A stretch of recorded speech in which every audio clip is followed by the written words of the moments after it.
In this video, I'll show you how to simulate a wildland-urban interface fire, a wildfire that occurs at the interface between forest and developed land with houses and roads that can cause devastating loss to communities. You can use the simulation to predict how fire mitigation strategies like vegetation buffers around houses can help save some structures from damage. Keep watching to learn more. To understand how the simulation works, first we need to talk about the classic Drossel-Schwabel model, which is a simple way to simulate the behavior of a wildfire. The simulation starts out with a grid of squares. Each square can be occupied either by bare ground, which cannot burn, or a tree, which can burn. A random ignition source, like a lightning strike or a spark, starts a fire. In each step of the simulation, any neighboring trees directly above, below, to the left, or to the right of one that is currently on fire will also catch on fire. Fires do not spread diagonally. This lets us see how the fire evolves over time and how forest density can affect how the fire spreads. For example, here, with far fewer trees, we can see how the fire stays much smaller. Whereas a very densely packed forest is more likely to have a huge catastrophic fire where nearly all of the trees burn down. This demonstrates how forest maintenance and controlled burns are important for preventing catastrophically large fires. Note that the complete Drossel-Schwabel model includes parameters for tree regrowth rate and the probability of a lightning strike, so this lets you view how a forest would evolve over time with continuous regrowth and ongoing fires.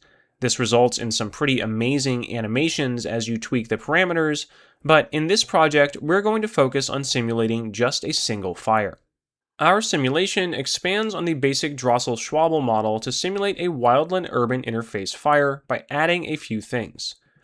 First, we have randomly placed roads represented by the gray lines.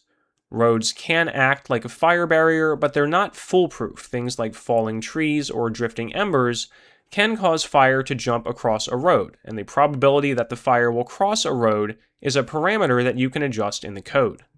We also have houses, which take up 4 squares instead of 1. Just like trees, a house will catch fire if an adjacent square is on fire. However, in real WUI fires, many houses don't actually ignite because of direct contact with a burning tree. They ignite because of drifting embers that land on the house.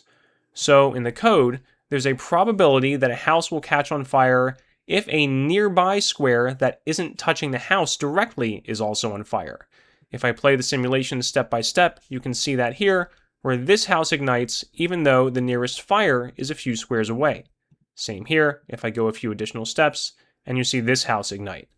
There are many parameters you can adjust in the code, like the size of the buffer zone around the houses, the distance embers can drift to simulate more or less windy conditions, and the probability that a house will ignite from an ember, which can allow you to simulate houses built with more fire-resistant materials for things like roofs and decks that are likely to have embers land on them.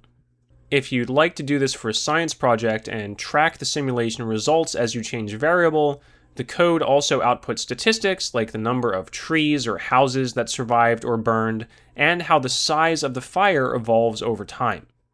You can run the code in an online environment called Google Colab, which lets you run Python code in a web browser without needing to install anything on your computer. The code is pretty long, and you don't need to worry about understanding all of it.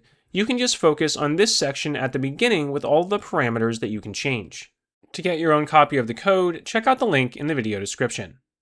If you don't think you're ready for Python, you can also check out a similar Scratch version of this project, also linked in the video description.